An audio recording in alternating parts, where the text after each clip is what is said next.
is something that Senator Watson alluded to, and that's the DPS sunset legislation that is forthcoming that's going to be very important for us. It's important for our motorcycle safety program. Now, I call it our program. The reason why I call it that is it doesn't belong to folks in here. It belongs to us. The reason why it belongs to us is because we pay for it. We pay for it with $5 every time we get a Class M license and $5 every time we renew a Class M license. That money is dedicated, and the Transportation Code says it can only be used to defray the cost of motorcycle safety education.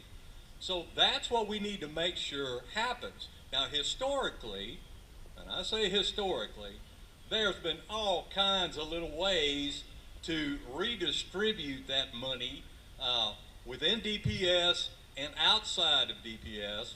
And Senator Watson hit the nail on the head when he says, you know, this just has to stop because there are better places to put our program. And that's going to be one of the big recommendations that come out of this is to move the Motorcycle Safety Unit or Bureau out of DPS and move it over to TDLR, a place that it fits much better. That's a regulatory agency. And then a lot of what Senator Watson calls advocacy, a lot of that will move to Texas A&M, Texas Transportation Institute, and Texas Engineering Extension Service. So instructor recruitment, instructor training, all the information that we need. And one thing that is really going to be great coming out of this sunset bill is that we will now have a motorcycle safety advisory board. How many of you feel like if I'm kicking in $5 into a program to build a motorcycle safety program that maybe I ought to have say in it? How many of you think that? Well, historically, we just really haven't. But this Motorcycle Safety Advisory Board will finally give us that opportunity because at least 2 members, the way it's written now, will be members of the Motorcycle Safety Advisory Board, and they will be riders. So that's us. Now, what we really want to push for is at least 4 members. So when this bill comes out, we'll be before the committees and we'll be advocating for boosting that so we have more voice in the Motorcycle Safety Advisory Board so that we will have an opportunity to have input on what's our curriculums look like in the future. That's important. Not just that we use something canned off the shelf. We need something built for Texans. We need something that would impact where we're having the most fatalities and serious injury crashes. And so that's what we want. And we can get all that this session of the legislature. So I would remind you, as you visit with your representatives and your senators today, this is not on your cheat sheet, but all you need to tell them is that you support the findings and recommendations of the Sunset Committee. That's all you need to say, and they'll understand what you are talking about. So thank you again for having me up here and listening to me running diatribe about motorcycle safety training. And once again, I apologize for the bounce flash off the top of my head. Thank you very much. Y'all have a great day today.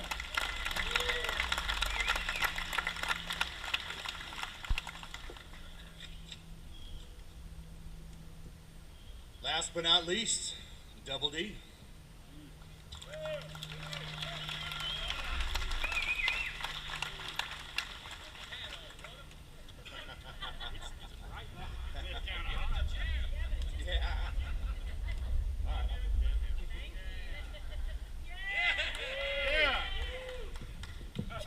It's a little bright up here. My name's Double D. I'm the national spokesperson for the National Council of Clubs, and I also founded an organization called the Motorcycle Profiling Project a number of years ago. Motorcycle profiling is a national epidemic. Texas is no exception. This is the 3rd time I've stood on the steps of the Texas Capitol arguing for motorcycle profiling relief. Legislators in this state house have previously recognized motorcycle profiling as an issue. A little over 10 years ago, they added 1 line to Title 10 of Texas Code that requires motorcycle profiling sensitivity training to law enforcement agencies and agents in the state of Texas. Unfortunately, it has been highly ineffective. Since 2015, based on the most recent statistical data from the National Motorcycle Profiling Survey, motorcycle profiling incidents in Texas have risen 100% since 2015. And as Millie mentioned the incident that occurred on May 17th of 2015, I think that gives us some insight on why that's occurring. That's what I believe. After our nearly 200 people were arrested without individualized probable cause after the events at Twin Peaks and Waco, motorcycle profiling incidents, not only in Texas, but across the country, began to experience an uptick.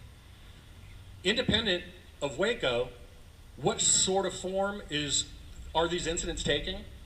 Mark spoke about it a little bit, and it's one of the issues that I'm most concerned about. Particularly in El Paso, there are dozens of pending cases where people have been stopped and arrested merely because of association in a motorcycle club, even when they have a concealed license permit to carry.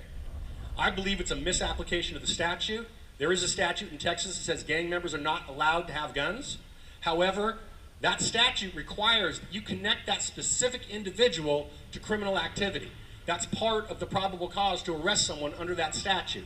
It's a misapplication of statute, yet when you get arrested, you have to show up to court, you have to spend money on an attorney, and it is happening across the state, but particularly in El Paso.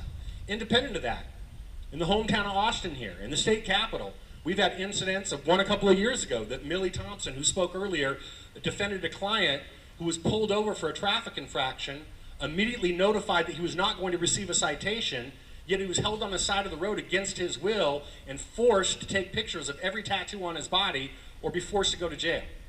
That individual sued the city of Austin, or at least the Austin Police Department, and received a settlement, and a positive settlement, but the incident should not have occurred in the first place. These statistics that have most recently been revealed in 2018 suggest that motorcycle profiling incidents have risen from 22% reporting in 2015 to well over 50% reporting in the most recent year. That's a massive uptick, and it means that the will of the motorcycling community and the will of the state legislature in Texas is not being fulfilled. They attempted to deal with the issue a little over 10 years ago with a lighthearted piece of legislation, but I think now we have a good enough argument to say we need to add teeth to this legislation. When I was here 2 years ago, 2017, we attempted to get a sponsor for the bill. We were unsuccessful. We had some ears, but we were unsuccessful getting a sponsor. But I think that conditions have massively changed since then. The first thing is that was before more than 150 people who were falsely arrested in Waco and held had all of their charges dropped and most of their property returned. That had not occurred in 2017. Also, I don't believe that we had an identifiable pattern of evidence where they were targeting members of the motorcycle community in a blatant attempt to deny Second Amendment rights and disarm one of the most active political constituencies, not only in the country, but particularly in Texas. Look at the hundreds of people that are here. Many states have changed their reality with less people that are standing on the campus of the Texas Capitol right now. With the people here, you can change your reality. Remember, there is no democracy without participation. The final thing is I think that we have the statistical data that we need that we did not have previously that correlates with all of these incidents we know are occurring, and that is very sound statistical data with 99% reliability and a 1.4% margin of error that says motorcycle profiling incidents have increased 100% over the last few years. Armed with the pattern of evidence, it's undeniable, and statistical data that verifies that, I believe it is time, and also ample time, that we obtain a sponsor for a cost-free, no fiscal impact measure that does three simple things. Prohibits the practice of motorcycle profiling, provides a stringent definition of what motorcycle profiling is, and also provides a mechanism of relief, a private cause of action, for any victim of profiling. Obviously, the Texas State Legislature would never have passed a one-sentence piece of legislation requiring sensitivity training if they intended for law enforcement to increase these incidents at the rate of 100%. I believe that we are perfectly poised and perfectly positioned as a community here to obtain sponsorship and become the third state to pass comprehensive legislation in the United States of America. The final thing that we did not have in 2017 or previously that we have now is the United States Senate on December 11th unanimously approved a resolution that directs every state, including the state of Texas, to adopt policies to condemn and prevent motorcycle profiling. This is no longer an obscure law that passed in the Northwest state of Washington or in the East Coast state of Maryland. This is now a legitimate national policy discussion. I think one of the things that highlights the fact that it's a national discussion is the amount of people that you have here, but also the amount of people, in particular people that came from out of state.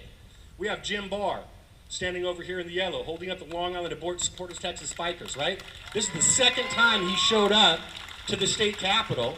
He's an avid member of ABATE, founded Long Island ABATE with over 2,000 members. He's a very active participant in the Motorcycle Riders Foundation, and in fact was at the Bikers in the Beltway lobbying successfully, I'd say, to pass this Senate resolution. Everybody is looking at the state of Texas because Texas has the second worst profiling problem statistically behind California, which happens to have 1 million registered motorcyclists. We're focused on Texas because what happens here can have a definitive impact on what happens to everybody. I know y'all felt what I would call the Waco effect. After Waco and the amount of profiling that increased, the amount of scrutiny. I don't know if you'd be surprised to know that the impact of Waco affected us all the way in Washington and all the way to the state of New York. What happens in Texas impacts the entire country. And that works in a positive way too. If you're able to take this step and pass comprehensive legislation to condemn the practice of motorcycle profiling, I believe the dominoes will begin to fall at a much quicker rate than they have passing it in Washington and passing it in Maryland. Although that's important, we passed Washington in 2011. It took us 5 years before we were able to repeat that in another state in Maryland. I believe if the state of Texas does it, because it's such high profile, then those dominoes will quickly begin to fall. Independent of Texas, there's 5 other states that I'm working with for the 2019 session to pass identical and comprehensive legislation to combat this problem. I've been here from the beginning, and I will be here in the end.